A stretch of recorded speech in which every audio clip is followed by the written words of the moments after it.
Welcome back to another segment of Lady Mogul Talk, and today we are excited to bring to this virtual stage Jada Brown, and she reigned as the 84th Miss North Carolina Agricultural and Technical State University. So we will be talking about her reign, especially as a fellow HBCU Queen. I just am excited about this conversation, but more about her bio. Her platform was purpose, persistence, and prosperity. Walking in your purpose, maintaining persistence, and achieving prosperity. And she is just an academic scholar, heavy in the community service space, bachelor's degree in psychology, and also plans to pursue her degree in mental health counseling.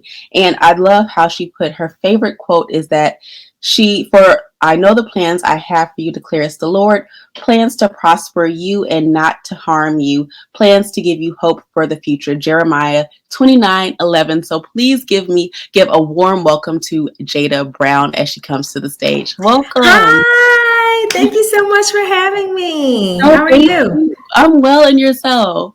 I'm doing amazing this morning. Great. And you know what? Just reading your bio, we can just tell already that you are an active person in your community and you always just love to give back. So first, I just want to ask, what was that defining moment in your life that helped you to find your purpose to give back? And also we'll talk a little bit more about the mental health space, but it just seems like it's been an evolution of just giving back to your community. Yes. So what I would say was my moment of realizing my purpose was honestly when I transitioned to go into college. Mm-hmm. So just a little bit about my background. And I'm sorry, I'm struggling with my allergies this morning. Forgive me. I would say that when I transitioned from home life to college, I really am very family oriented. I have a twin sister, so I'm a set of fraternal twins, and I've always done everything alongside my sisters or close friends at home. And the moment that you separate from that, that's when you can start to learn a little bit more about yourself, what you bring to the table, and things of that nature. And so one of the things that I learned at the time was, what defined me, like what I did well at. And as I was transitioning from my senior year and going into college, I realized quickly that my niche for helping others was like the thing that was always in the forefront of my mind. The first thing that I wanted to do when it came to just the smallest thing. And eventually I stopped ignoring that, and I call it a gift. The fact that people would want to come to me before maybe even their own parent or a close relative or a sibling even. And it could be like something you're struggling with in school or in your home life. And that even is how I segue into the career of choice that I went into. I just realized that my purpose was to help others not only identify their why, but kind of help cultivate and develop who they want to become. And putting that in the forefront of their mind that they can achieve that. And that hence goes into a little bit about like my platform and what I have stood on for the last few years in my life, and the message that I always try to spread to others. So it really was that transition of coming from teenager to young adult is when I really identified what my purpose was. And I try not to put myself in a box when it comes to that. And I leave it general as far as like reaching other people for a reason, because that could look different for everyone. Because what may meet your need might be different from someone else. So I want to make sure that I can stretch myself and allow myself to grow in that capacity as well, as far as helping others become whoever they are destined to be. And speaking of helping others become who they are destined to be, this is the perfect segue. Were there individuals in your life who helped you along the way? Maybe it was just that one person, even if it was a brief encounter, you're like, oh, that's exactly what I want to do, or they helped you to get to the place where you are today?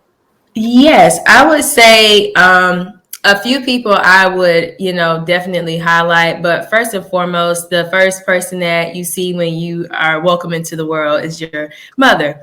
And that amazing woman has had such an influence on me, my life decisions, just guiding me throughout the process and letting me know that I could do anything, whether it's academic, community oriented, family oriented. I can do anything that I set my mind to if I'm willing to do the work. And I think that sometimes people just speak life into people in regards to like, I believe in you, you know, you can do this. And that's what we call faith. But faith without work is dead. And that's something that I learned very early in life and throughout my time transitioning into my collegiate years. I realized just how true that was. And so she would definitely be one of the first people that I would highlight in regards to that. Well, really both of my parents, but being that my mom, me and her were a lot of alike in regards to like academics, from being straight A students and all of those type of things, or just being involved in leadership roles. That was something that I would say that I got from her and a big influence from her. But over the years, I definitely had encounters with others that I would say I looked up to, and even have told me that they looked up to me, being so young at that. And one of those women that I would love to highlight is Dr. Marlene Weaver. She was a North Carolina A&T alumni that I met going into college, and she became like a sponsor. So when it came to even night needing, you know, college students really don't have money. So when I needed anything, like, hey, do you have a few dollars in your pocket? Okay, I'm sending a check over your way. So it could be anything. Or if I had a low moment in college, even where I didn't know that I could go for something. And there's so many things that even I'm pretty sure my bio has written in there that I went on to do in college that I second guess myself on almost everything that I've done. So, but having that reassurance, having those mentors that believe in you and say like, hey, like you're bigger than what you can imagine. And so don't put limitations on yourself. Don't second guess yourself and what you're capable of. And that, you know, that relationship that I got with Dr. Weaver was something that was very special to me, because while she's definitely my elder, she's definitely a senior citizen, but she's still a gem in regards to just the way that she pours into everyone that she comes into contact with. And that was something that I was really shocked by, being so young, to have someone losing both my grandparents at a young age. I hadn't been around an elder and had a close relationship at that in some years. And so it was like I got a little bit of that back in that relationship with her. And so it almost felt like a grandmother speaking life into you, if That's you can wonderful. imagine. Yeah. Yeah, and it just shows how important it is to listen to seasoned individuals. They've been on this walk of life longer than that we have, and so it's always important to listen to their lessons, and maybe we can navigate around some of the mistakes that we might make. And then I wanted to highlight something else that you touched on. I don't know if the audience realized it or even zeroed in on it, but you said you second guessed yourself on a lot of opportunities. I do the same thing, by the way. We need to stop that, but we do. Anyway, that was the key thing. You went for it anyway, and I'm sure it was within you to do it, and then also the encouragement of others. And I would really love that you mentioned that, because we don't talk about, you know, fear. It's all glamorous and everything, but we have to push past that and go after what we want. So I'm really glad you touched on that. Yes, absolutely. It's definitely a topic that I think that we talk about the wins, but we don't talk about the journey to the win. And that's a part of the journey to the win. And you cannot omit that part at all. Definitely. And a part of your journey, we have to touch on this, your community service. You have been involved in so much. So was this ingrained in you as a little girl, or how did you come into community service? I would say definitely, well, I grew up in the church. So the church is in the community, as like oftentimes people would say, the church is the community. And so that being my foundation and having such a rich background, and that is my start. But once you get into schools, and, you know, it could be easy stuff like, first it starts off as, you know, maybe you're doing the fundraiser that your school is putting on. And, you know, obviously you go into community for that kind of stuff. Or it could be a local homeless shelter or a food bank or any of the, just anything that you could think of, whether it was with my church or extracurricular activities that my parents made sure that I was always involved in. I've been on sports teams. Like basketball was my first love. Before all of the heels and the glitz and glam came, I was definitely a tomboy.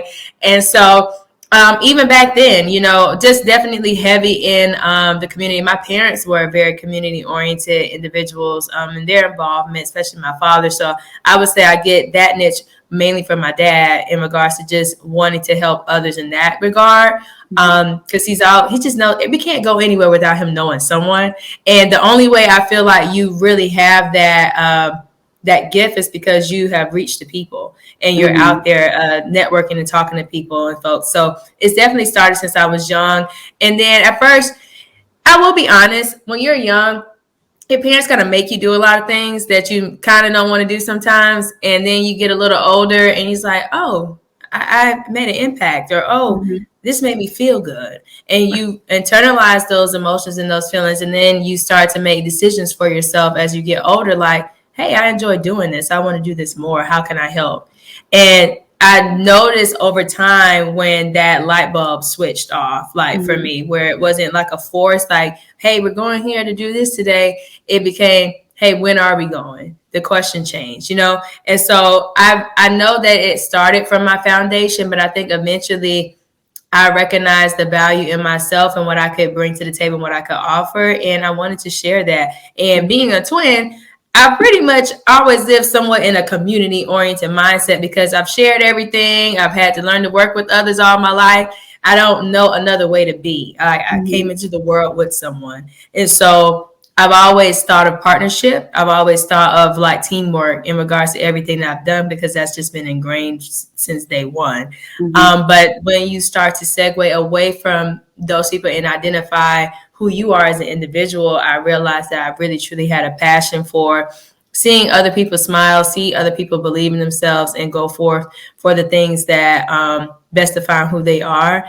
And a lot of times people can't be the better versions of themselves if they're struggling, they need help. So that's when community comes in. Like, how can we meet your need? And I've always just been a person to be a part of that. And I think I really have a niche for young people. And so even when I was a young person, I would be around the same age as the people that I was helping, but it didn't feel like I was their age. It's somewhere in my mind. I just still felt a little like wiser or older. And because of the people who poured into me at such a young age, I was able to have that type of mindset to be able to give back in that way.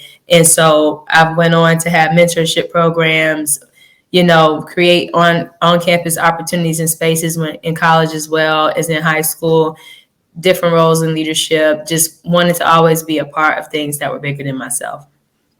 And it was funny when you said wise. Well, you didn't say it like this, but I would say wise beyond your years. Yeah. And making an impact. So did that also influence your decision to go into the mental health space as you continue to evolve and then you will go on to obtain your master's degree? Did that have an impact on that? And why was it important for you to get in this field versus maybe social worker or another field that helps individuals with their lives?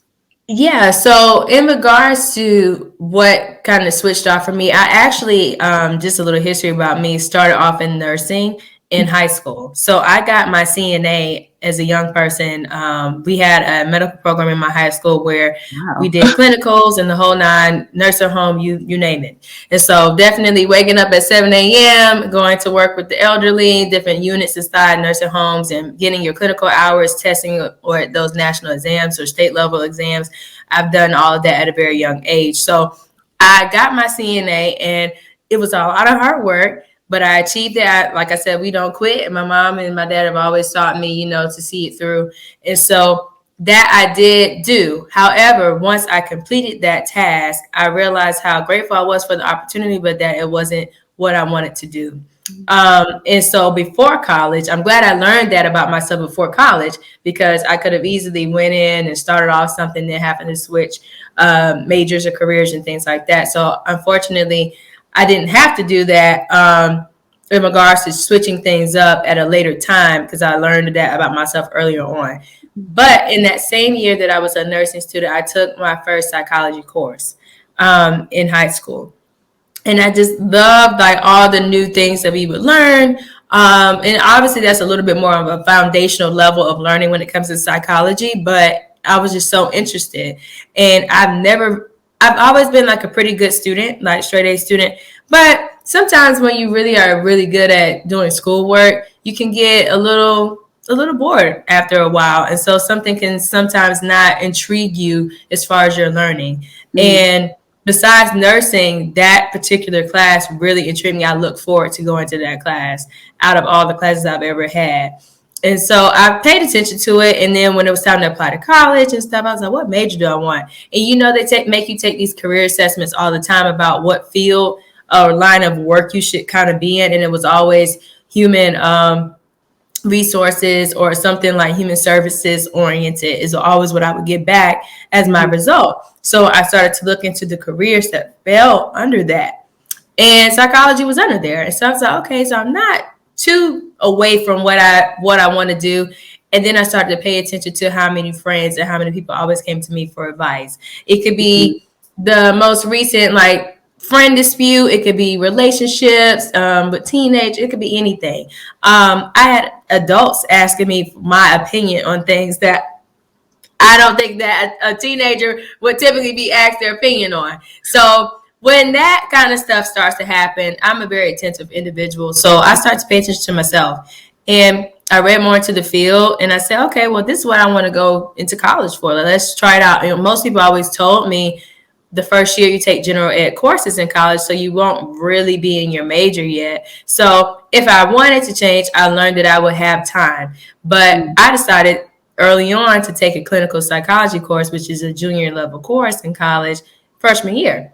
And when I met my professor and we talked about things and I really got into the class, passed the class with an A, I was like, yeah, I'm in the right place. And I got more thirsty for that type of knowledge over the years. And I realized that I made the right decision. And so now go into what I'm doing now a little bit. I am now in a master's degree program at Bowie State University. And I'm in their mental health counseling program. And even starting my first semester, I started last month, I realized like, yeah, you made the right decision. And so going into why counseling and not like social work, even now in some of my courses, I'm learning the differences between all those people or all those professions that, line up under that belt that meet those needs of helping others, whether it be counseling, because it's different types of counseling. And so social workers, they're more in the realm of resources. And that is definitely an important niche and an important thing to help contribute to not only the household and the family dynamic, but to the community. And so they're definitely needed. But I realized that I have more of a gift for what we're doing right now. Just talking to someone, really getting to know them, helping them understand some of the things about themselves, guiding them in that conversation and letting them identify who they are. And not to say these other professions cannot do these same things. However, when it comes to like psychologists, I'm not really into research. So it's other things that come along with those professions, like assessments and testing and things. And I probably will end up doing some of those things, but my niche is really therapy, and my niche is promoting wellness, and that is what counselors do. And so being able to dissect and understand the differences of the professions is something that I started to get more interested in, which is how I led myself to like, okay, this is what you're supposed to be doing. That's amazing. And you just really touched on a lot of things within your answer. One primarily being your purpose. You just were blessed to find it at an early age, but you also realized it was something that was with you all along. Often we do know our purpose is, as they say, the thing that we would do for free, and you were giving free advice at that time, but often we ignore that. And so the fact that you took a risk and you pursued it early on to make sure that you did not waste that time to know this is exactly what you needed to do, it's just an amazing testament to others to show that it's okay to experiment. You experimented with your CNA. Yes, the nursing. Yeah, absolutely. And that was an experiment. Like my friends were doing, I was like, okay, you're trying to learn more about yourself. And it's important that you take those risks. regardless of the hesitations and the Mhm. self-doubt that come along with that journey. And I definitely experienced all of that in one. But the desire to want to prosper in the end is Mhm. always how I've always overcome all of those moments of self-doubt and hesitation too. That's amazing. And you mentioned school. Shout out to HBCUs. Clark Atlanta was my HBCU, so I always Okay. feel a family kinship with other fellow HBCU alums. And so tell us, why did you decide to go to an HBCU despite the stigma that they're not relevant? Whoever made that up, that's false. But Yeah. anyway, that's another story. But why did you decide to choose that? And tell us about some of your experiences. So, just a little more about my background. Both of my parents attended HBCU, so Benedict College, where I'm from. I'm originally from Columbia, South Carolina, and so I'm a Carolina girl. And I stayed in the Carolinas, going to North Carolina A&T. But being that pretty much all the HBCUs in South Carolina, I had a family member that attended.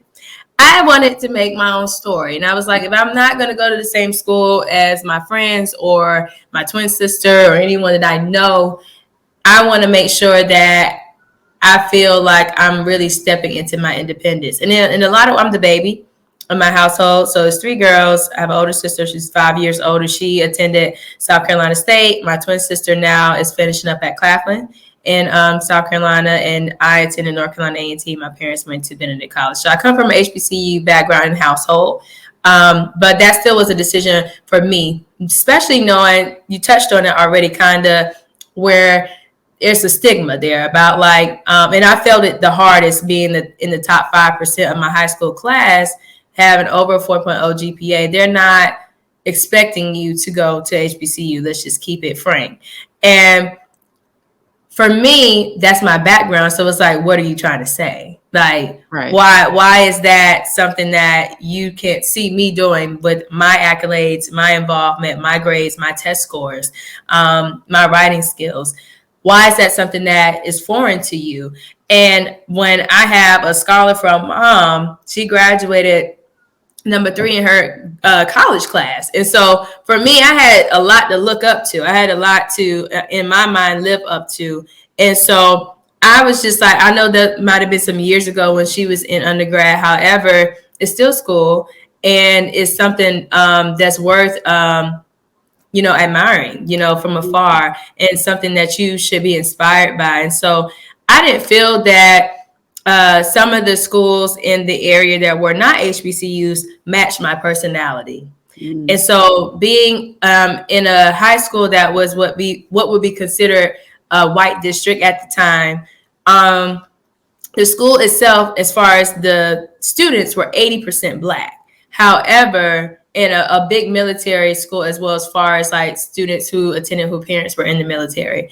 And so with that being the case, but being in a white district, we didn't have a lot of culture when it came to our music, or what the band even played, or the type of like events that they put on. They tried to stunt some of the things that we want to do, whether it's that's dancing styles, or how we communicated with one another, and lingo that we use.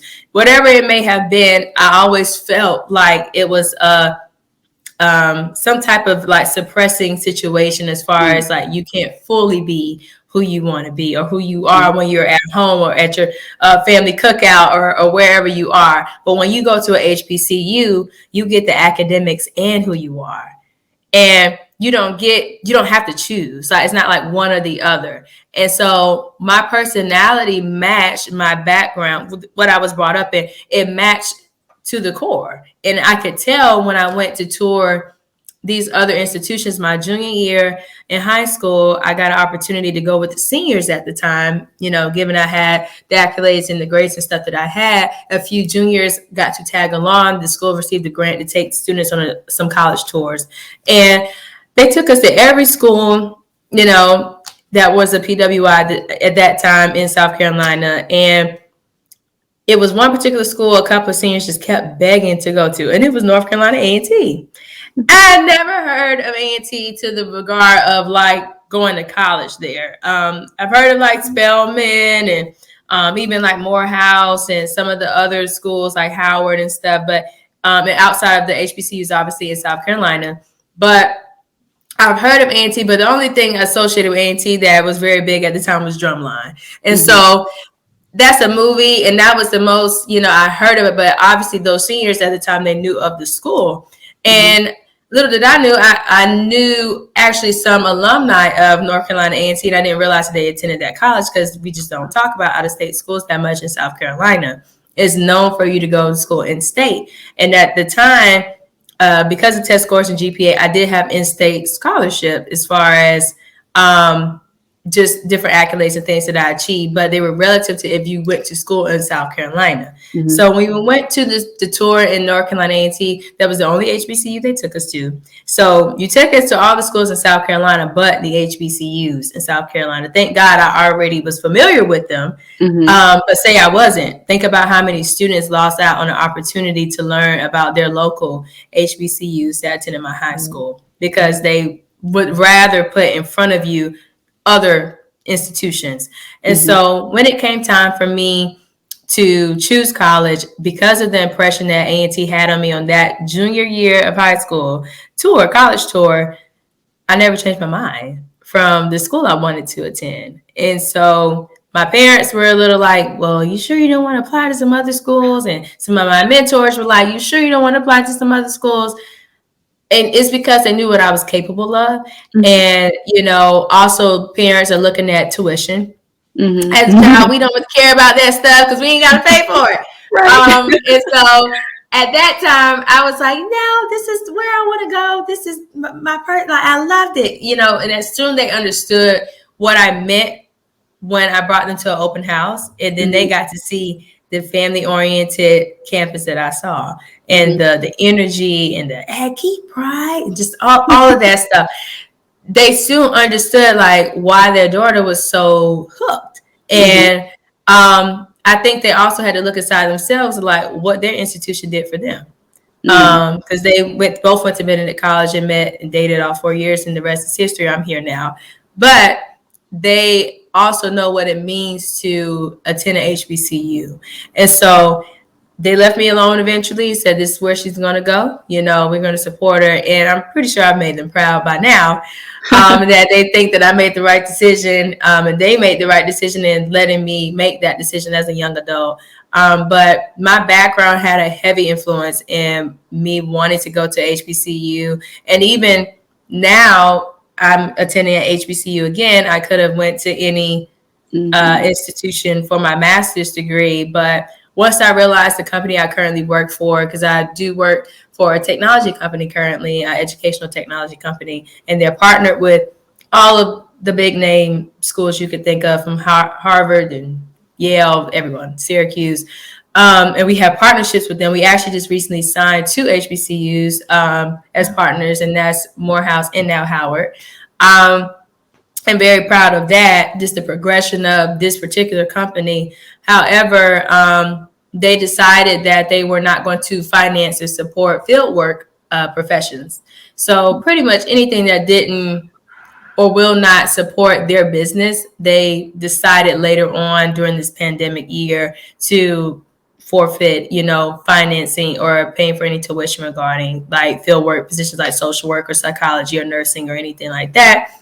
So that means to say, well, if I'm going to pay for this, I'm going to go where I feel supported. And I was very a bit stickler about applying to a local HBCU. And since I relocated and I live now in the DMV area, I'm in Maryland, I wanted to look into the schools that was relative to this area. And so that is how I decided to apply and now enroll into Bowie State University. And I definitely still feel that same at home feeling, even with the professors that I have now, and having people in the profession that I can look up to that look like me is very important to me as well. Yes. So I really had to laugh when you said that it was the only school you applied to. Clark Atlanta was the only school I applied to, and everyone except my mom thought I was crazy for saying that's the school I'm going to go to, but I knew I belonged there, like you knew you belonged at North Carolina A&T. And one of the pivotal, well, maybe not pivotal, but one of your fondest memories, I'm sure, is becoming the 84th Queen. Now, tell us about that experience. And you also have a collaborative book. This is also this segment is in partnership with the HBCU Experience Movement, and we're happy to have them as a partner. So tell us about your experience and your book that's coming out still. I think it's this Friday or coming up. It's today. Today is launch day. Yes. So we're so excited. Yes. And it's so good that you brought it up.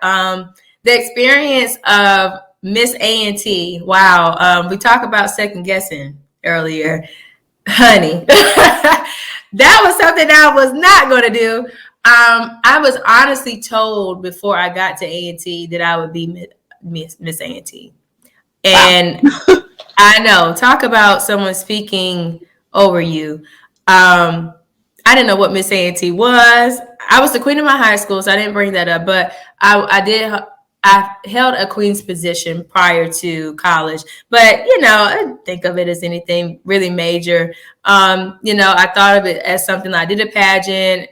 While I did do very well in that pageant, that was my first pageant, to say the least. And I took everything home pretty much from that pageant. I thought it was just like one of those things I checked off. Like, oh, I did this. I've been in fashion shows stuff. Oh, I've done that. And I've always been a performer. So I'm really big into the arts. So I didn't see it as something big, I would say, until I met an alumni from A&T, and she learned about me being the queen of my high school in the area. She said, oh, you're going to be our next Miss A&T. And I looked at her like she was crazy, to be honest.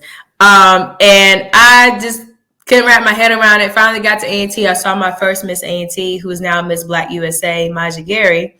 And she was my first example of what a Miss A&T would look like. And I saw the campaigns and stuff on campus, and I was like, I can't do that. That's too much. I've never been into like popularity contests or anything like that. And that's why I viewed it as, at the time, being an incoming freshman. Eventually, to just shorten it, God has a way of reminding you and giving you signs that you're going to do what he already written that you're going to do. Right. And so that was obviously something that was God ordained, because when I say I ran away from it, I ran away from it fast as I could.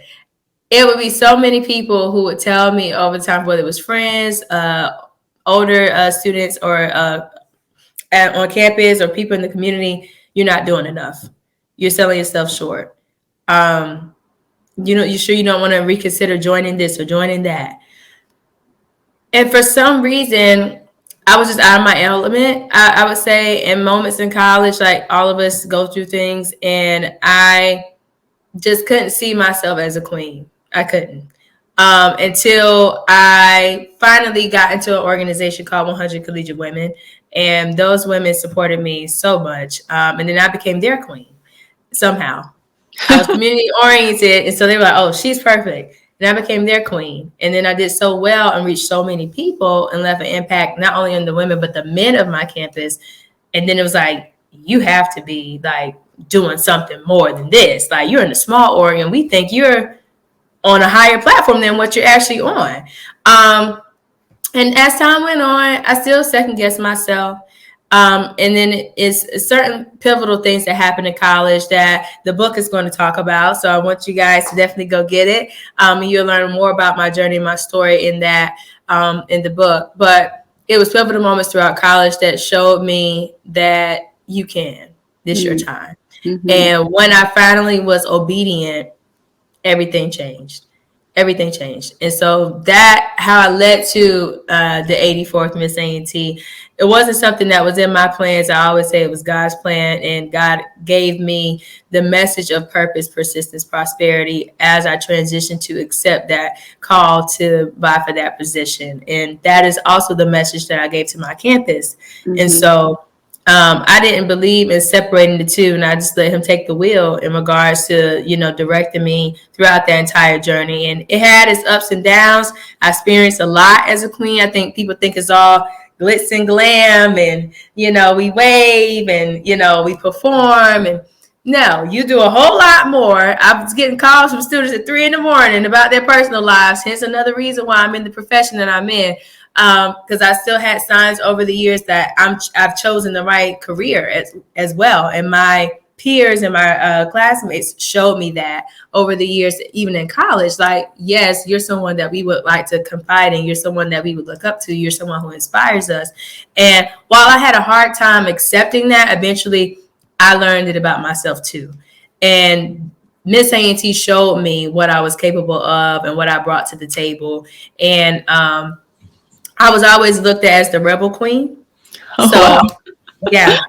So for me, I can't ever bring it up as far as like what it was. Someone asks me what my experience was like as the 84th queen. Mhm. I would just say I have gotten a lot of names over the years, but being a mother of a movement and a rebel queen was something that I've definitely gained in that title.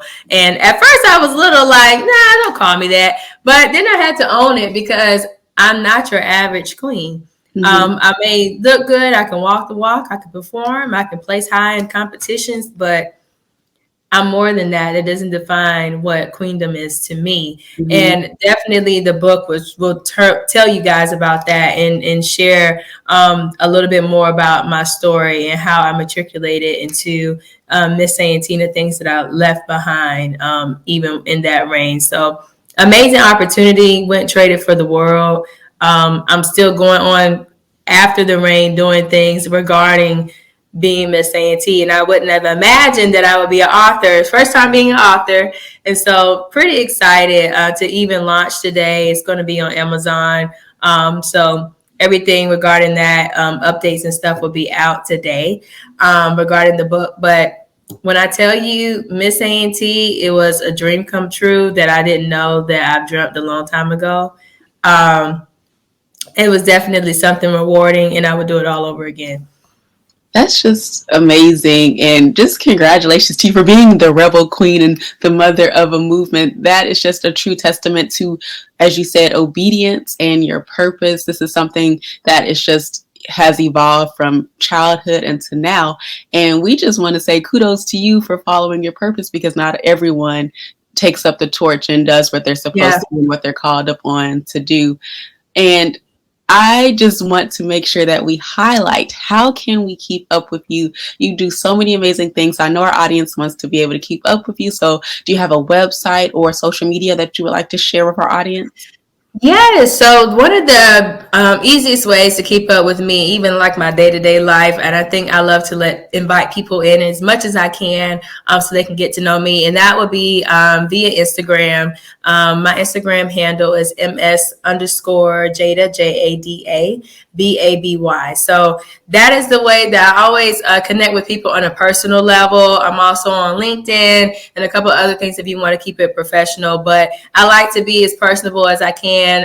Which is another reason why I even became Miss A&T, because my campus always saw me as a personable person. So I love to make those close-knit relationships and foster them. So you guys can definitely keep up with me and see everything about the book on there as well. So that would be the way to keep up with me now. Well, thank you so much. This has been a wonderful talk with you, Jada. We are so happy to learn more about you and your experiences. And I really do hope we stay connected. We will. Thank you so much for having me. I think this is amazing. When I first got the opportunity, I was like, oh, this is different. I'm so excited. Like, just so you know, I actually took off work to be here with you today. Oh, wow. So Wow, special. Yes, I did. I was like, I don't want to pass this up. Like, this is also a networking opportunity, but I also was like, there's more out there, more people to reach, and anything that I can do to, like I said earlier, help out with anything. I always want to be able to do that. And the only way to do that is to put yourself in positions like this. So I said, let me take off work and see what this is about. So I really was excited this morning to be a part of this. Thank you. Well, everyone, this has been another segment of Lady Mogul Talk with Jada Brown, and we will be back with a new segment next week. Thanks for watching. Thanks, guys.